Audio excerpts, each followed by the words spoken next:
Ryan Reynolds. That guy is knocking this out of the park.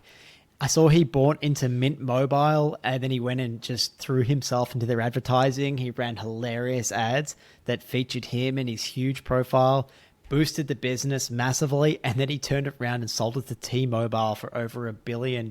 So Ryan Reynolds made bank using this principle. Welcome to the B2B Playbook. We built this channel for small B2B marketing teams who want to drive more revenue for their business.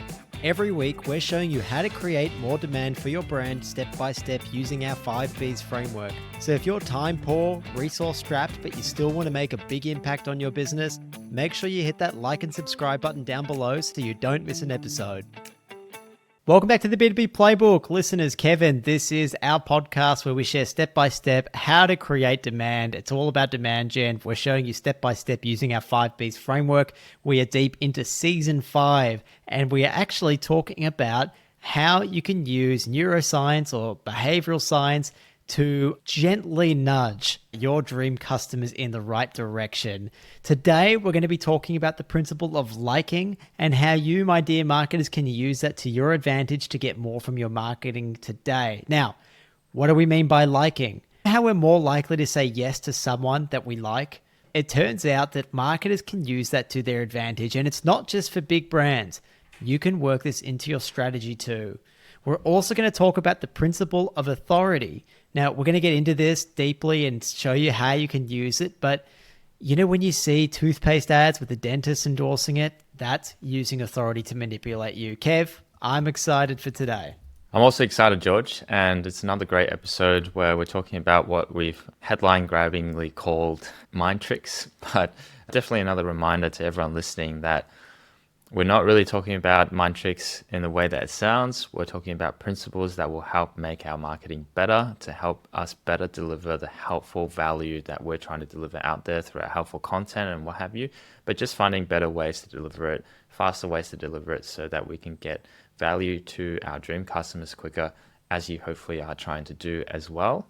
And a quick reminder to our listeners, particularly those that have recently joined us, we're talking in this podcast about our 5Bs framework, which is all about, as George said, demand generation and very much how you can use it for B2B marketing and setting up your B2B marketing. And the parts of that framework are be ready, be helpful, be seen, and be better. And this season, we're talking about be the best. If you are not familiar with any of those concepts, we encourage you to go back through our backlog of podcasts, right back to the first episodes and start listening from the beginning. We designed it in a way that it should be listened to in a linear fashion to really help you build everything you need for your B2B marketing and demand generation engine.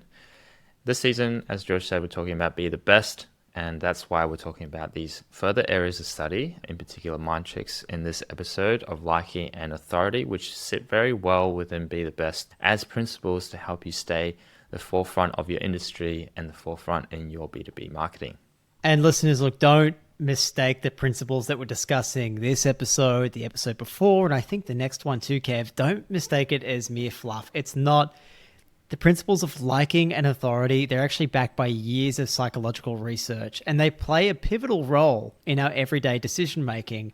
It's a bit of a secret weapon, Kev, behind why people say yes to certain requests and no to others. So listeners, make sure you tune into this one because there'll definitely be something actionable you can take from it and put straight into your marketing.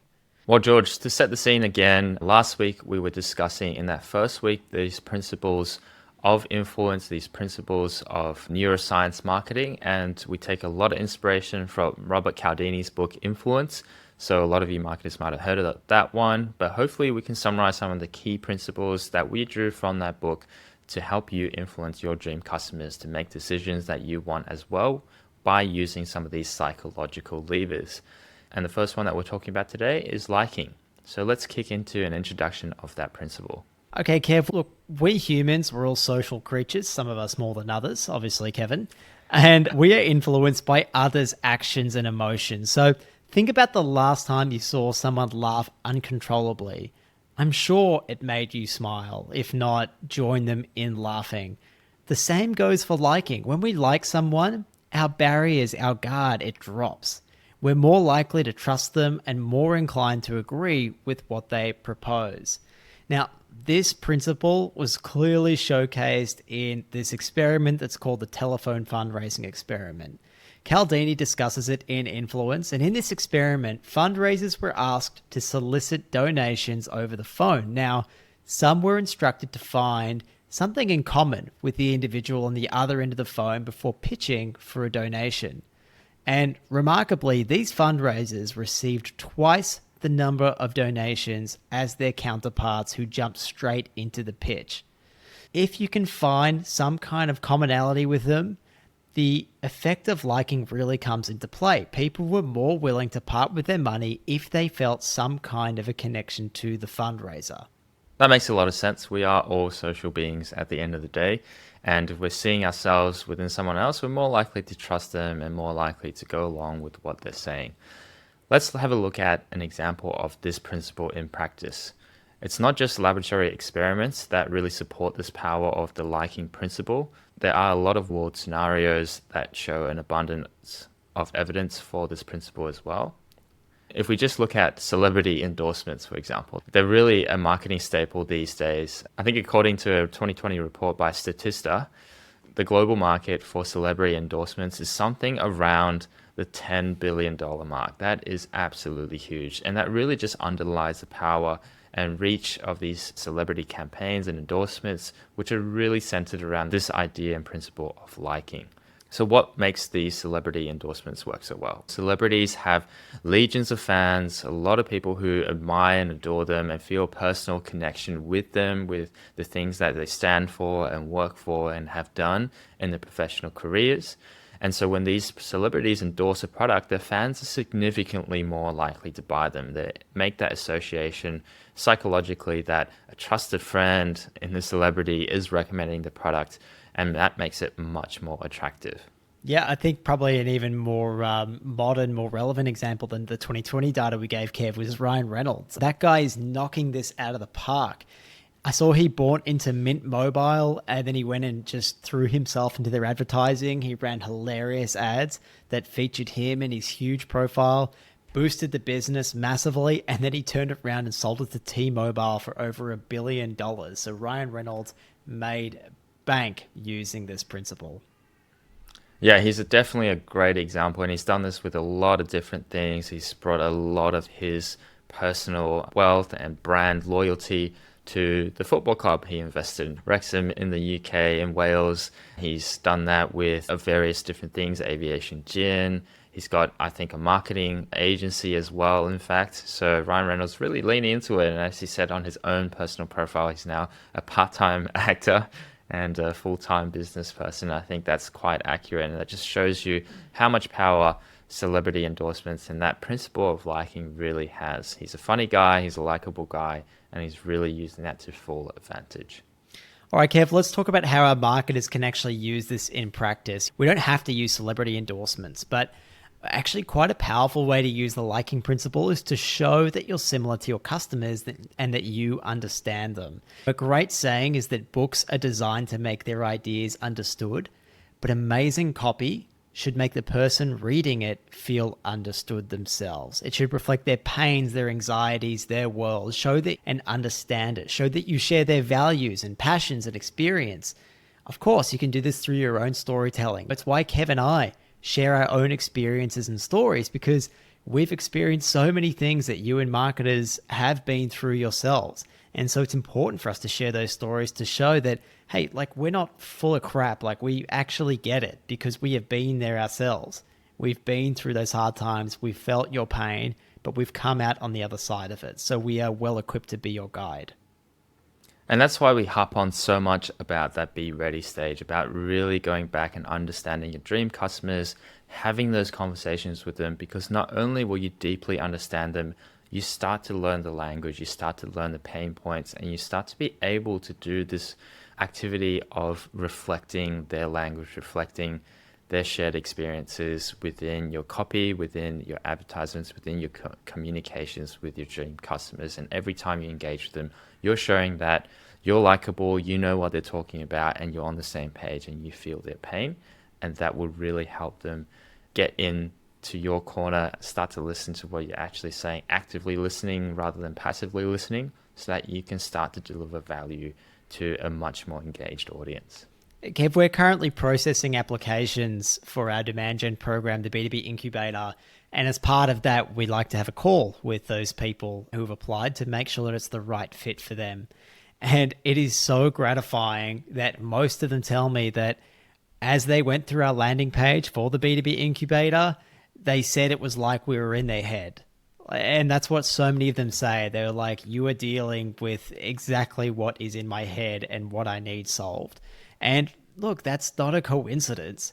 It's because we've been there, and also because we try and stay as close to our dream customers as possible. It's because we talk to them all the time so we can understand what they're going for, which means that we can offer real practical solutions to their problems. And there's no reason, listeners, why you can't go and do the same. Couple more statistical points to really drive home the value of the liking principle. Studies have always shown that storytelling is a very powerful tool in business. A bit of an older one now, but a 2019 survey by Headstream showed that 55% of consumers are more likely to buy a product in the future if they really love the brand story. Now, we talk a lot about the brand story in this show. We talk about it right at the beginning in Be Ready, how important it is to communicate your value and your brand through a brand story. Sharing those relatable stories can really help foster that stronger connection between you and your customers. And also we talked about using micro-influencers. So people like the Dream 100 or people associated with the Dream 100 who already have your audience's attention and their admiration.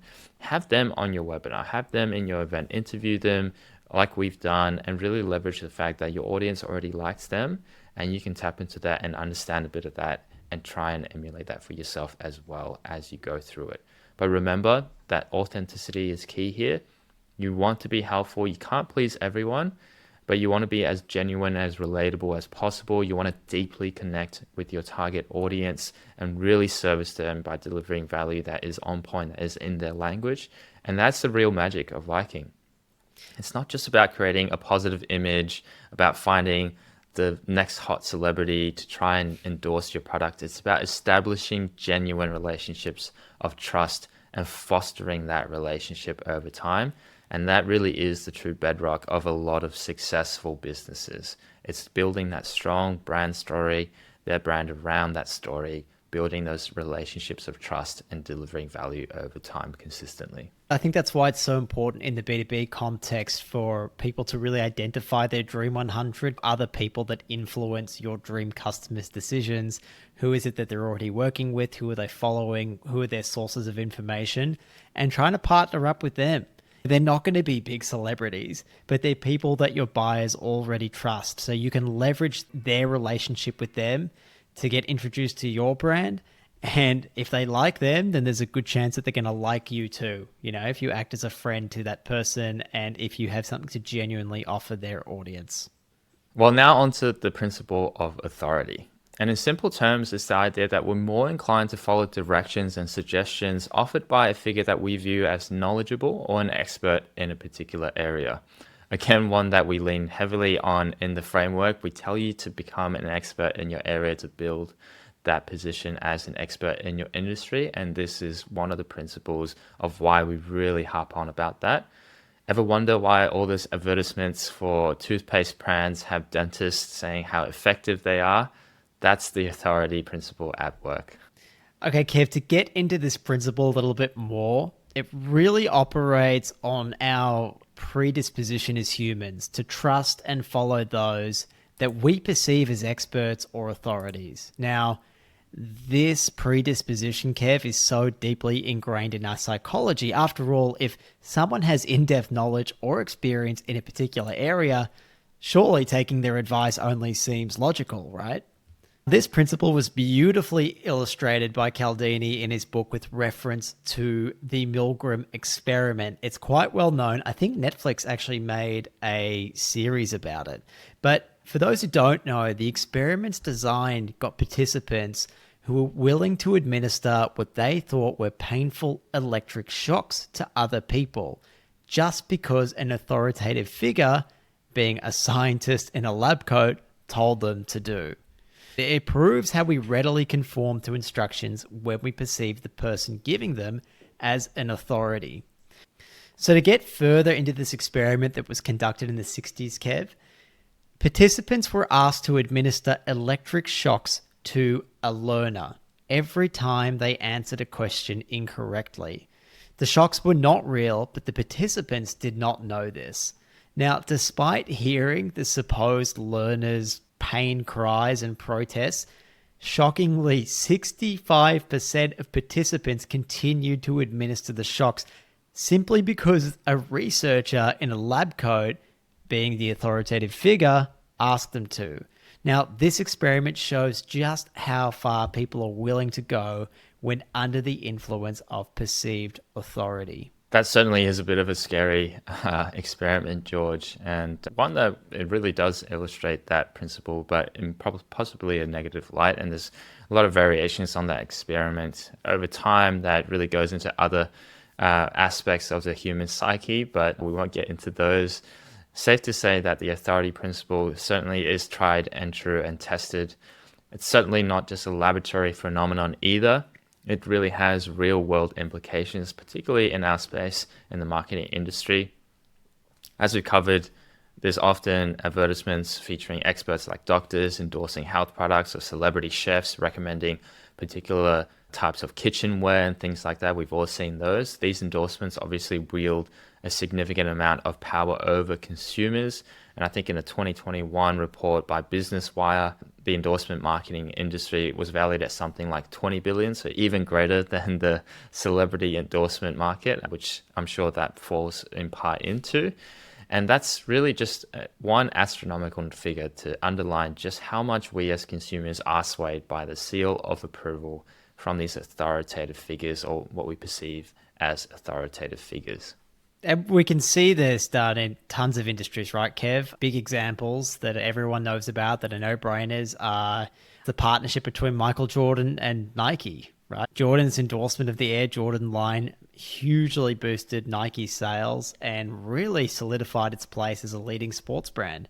Again, Kevin, another great documentary that's recently been made. These behavioral experiments, or I guess this analysis of behaviors and all this kind of stuff, really leads to great TV. Yeah. Actually, George, I think it's a movie with Matt Damon, Ben Affleck, all those. But as you said, Netflix is really honing in on all these mind tricks that we're talking about. It seems that they're putting out a show for each of these principles in turn. Another couple of examples that come to mind, Jamie Oliver with the endorsement of Tefal pans. Obviously, a famous chef endorsement adds a lot of credibility to the brand, and that results in a lot of increase in sales and brand awareness. Just anecdotally, I know going through kitchenware shops, Tefal pans are always seem to be out of stock, and they're actually priced a lot higher than an equivalent pan without that endorsement. So that really just shows the power of those endorsements at play and that principle of authority.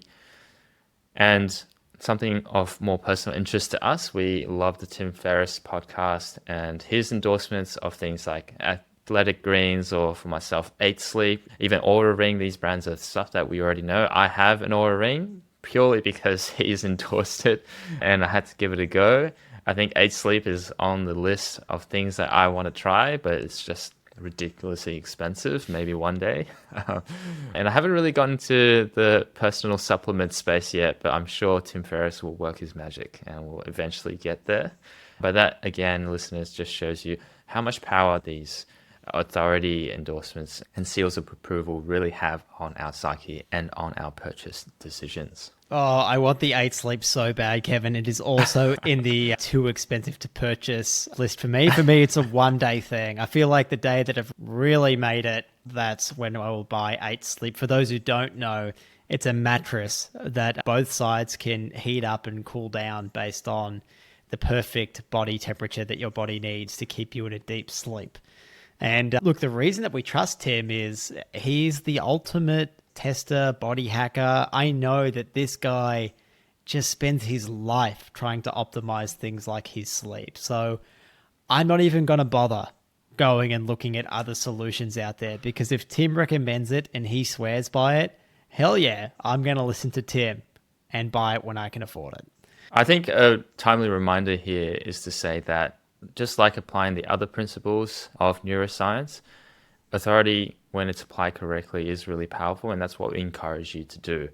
Why we trust him so much as an authority figure? It's because he added so much value through his podcast to our lives, to different parts of our lives, the way of thinking, the interviews he's done. He's added a lot of value, and that's built a relationship of trust. And that's what we're encouraging you to do.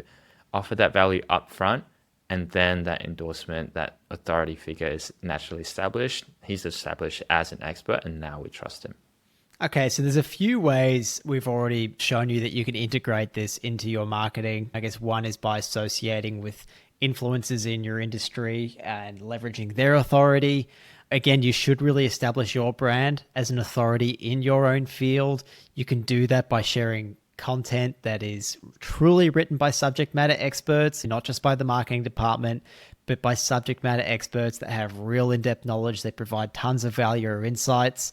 We said that you can try and secure endorsements from industry experts. It's exactly what we try and do here again on the B2B Playbook, Kev. We share our knowledge consistently, but we also have on the podcast other super experienced marketers that are going to add to our knowledge. So then you also associate their experience with our brand.